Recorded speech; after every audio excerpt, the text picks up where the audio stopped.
பாவேந்தர் பாரதிதாசன் பாரதியாரின் வழித்தோன்றல். புதுவையில் பிறந்த பாரதிதாசன் தமிழுக்கு கிடைத்த பெரும் சொத்து என்றால் அது மிகையல்ல. அவர் சங்கத்தமிழ் நூலினை எப்படி படிக்க வேண்டும் என்று ஒரு கவிதையில் அழகாக கூறியுள்ளார். நூலை படிக்க வேண்டும், அதுவும் குறிப்பாக சங்கத்தமிழை படிக்க வேண்டும். காலை இரவு என்று எந்த ஒரு நிலையும் பாராது தொடர்ந்து படிக்கக்கூடிய ஒரு நூலாக சங்க இலக்கியம் இருக்கிறது என்று பதிவு செய்கிறார். நாம் ஒரு செய்தியை கற்க வேண்டுமென்றால் திருக்குறளை தேடி பார்ப்பவர்கள் அதிகம். அப்படி திருவள்ளுவர் எதையெல்லாம் சொன்னாரோ அதையெல்லாம் படித்தால் வாழ்வில் முன்னேற முடியும் என்பதை இவர் கவிதையில் கோடிட்டு காட்டுகிறார். அப்படி கற்கவில்லை என்றால் எவ்வாறு அவர்கள் வாழ்வார்கள் என்ற கேள்வியும் எழுப்புகிறார்.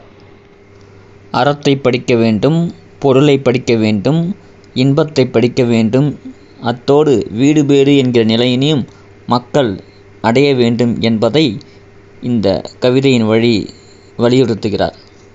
அகப்பொருளை படித்து அதன் வழியாக புறப்பொருளையும் படிக்க வேண்டும் என்று சொல்கிறார். தமிழ் இலக்கியங்களில் 2 கண்களாக இருக்கக்கூடிய அகம், புறம் இவை இரண்டையும் படிக்க வேண்டும் என்று வலியுறுத்தும் அவர், அதனை படிக்கும்போது படிப்படியாக புலமை என்பது தானாக வந்துவிடும். அகத்தில் கூறப்பட்ட விஷயங்கள் எந்த அளவுக்கு தமிழனின் பெருமையை விளக்குகிறது, புறத்தில் கூறப்பட்ட விஷயங்கள் எந்த அளவுக்கு தமிழனின் வீரத்தை விளக்குகிறது என்பது தெரிய வரும் என்று சொல்கிறார்.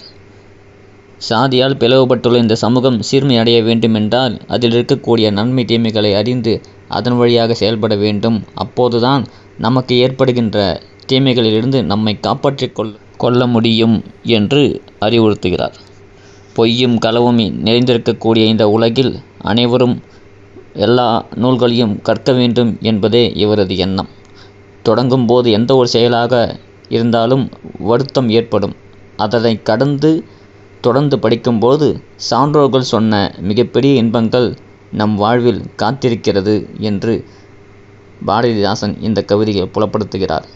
செம்மொழி நூல்கள் அனைத்தையும் கற்று அனைவரும் வாழ்வில் நலமுற வேண்டும் என்பதே நூலைப்படி, அதுவும் எப்படி படிக்க வேண்டும் என்ற நிலையை பாரதிதாசன் விளக்குகிறார்.